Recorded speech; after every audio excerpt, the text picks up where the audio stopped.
দোষ করিলে বিচার আছে, সেই ব্যবস্থা রয়ে গেছে।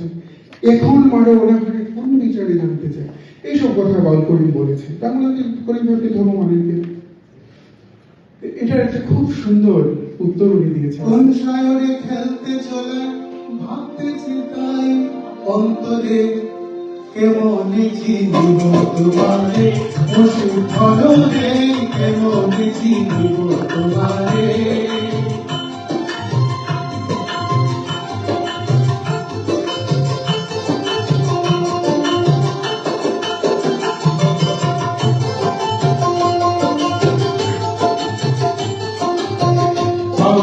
করিম বলে দয়া করো আমলে কত শুনে করো জোরে করি তোমার দরবারে করি তোমার দরবারে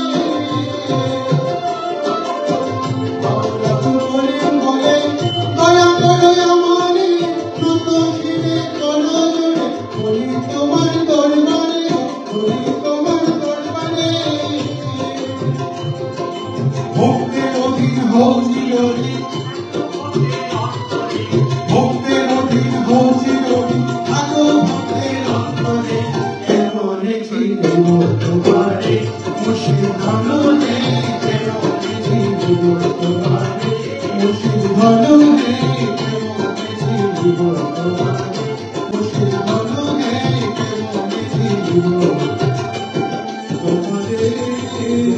জার্মান পোয়েট, খুব বিখ্যাত কবি পাওলুস সিলান, বাংলা ভাষায় কিছু অনুবাদ তার হয়েছে।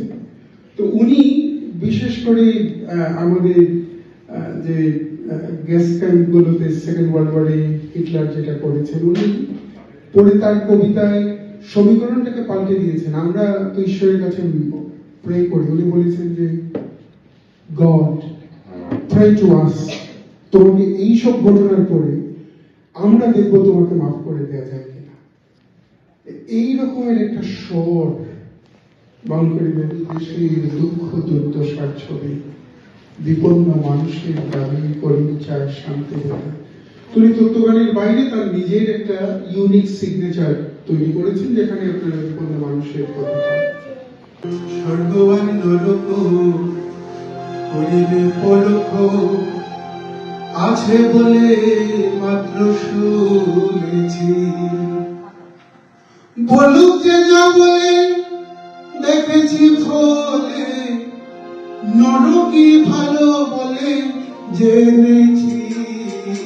স্বর্গবান নরক করিবে পলক আছে বলে মাত্র শুনেছি, স্বর্গবান নরক করিবে পলক আছে বলে মাত্র শুনেছি।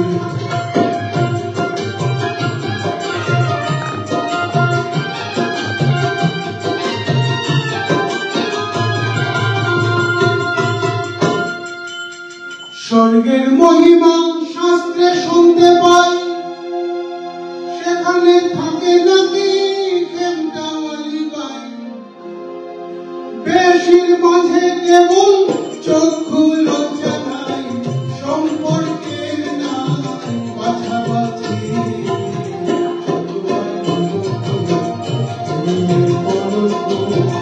আছে বলে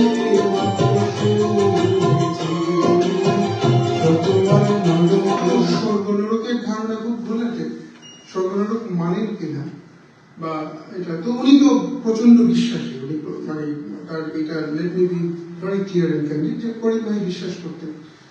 তো বিশ্বাসী মানুষ উনি বললেন যে তো মানি, কিন্তু স্বর্গের যে ধারণা কি সুন্দর করে দ্বিজ দাসের দুটো লাইন করছে দ্বিজ দাসের